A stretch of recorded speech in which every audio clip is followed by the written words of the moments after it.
Tamil cinema மட்டுமில்லாமல் இந்திய திரையுலகையே தனது தனிப்பட்ட ஸ்டைலால் கட்டி போட்டவர்தான் சூப்பர் ஸ்டார் ரஜினிகாந்த். அபூர்வ ராகங்கள் படத்தில் தனது சினிமா கேரியரை தொடங்கிய ரஜினி கடந்த 49 ஆண்டுகளில் எல்லாவிதமான ஏற்ற இறக்கங்களையும் பார்த்துவிட்டார். Utter flop, super hit, industrial hit, box office blast, மோசமான வசூல் என ரஜினி பல தடைகளையும் வெற்றி மேடைகளையும் கடந்துவிட்டார். இப்போதும் ஜெயிலர் படம் மூலம் பாக்ஸ் ஆபீஸில் சம்பவம் செய்த ரஜினி இளம் ஹீரோக்களுக்கே டஃப் கொடுத்து வருகிறார். அடுத்தடுத்து வேட்டையன், கூலி படங்கள் ரஜினி நடிப்பில் வெளியாகியுள்ளது.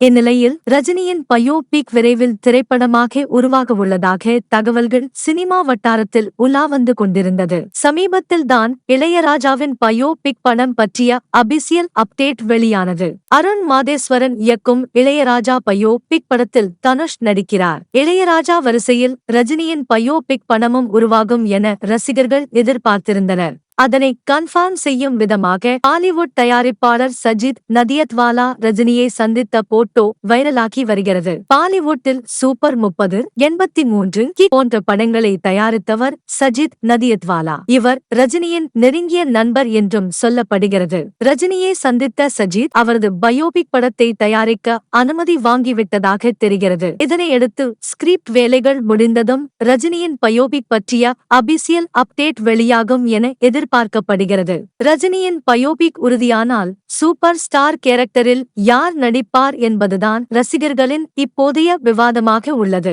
ரஜினியுடன் ஒரு படத்திலாவது இணைந்து நடிக்க வேண்டும் என்பது தனுஷின் ஆசை. மேலும் இளையராஜா மூவி போல ரஜினியின் பயோபிக் படத்தில் நடிக்க வேண்டும் என்பதும் தனுஷின் வாழ்நாள் லட்சியம். அதனால் இந்த வாய்ப்பு தனுஷுக்கு கிடைக்குமா அல்லது சிவகார்த்திகேயனுக்கு ஜாக்பாட் அடிக்குமா என ரசிகர்கள் எதிர்பார்த்து காத்திருக்கின்றனர்.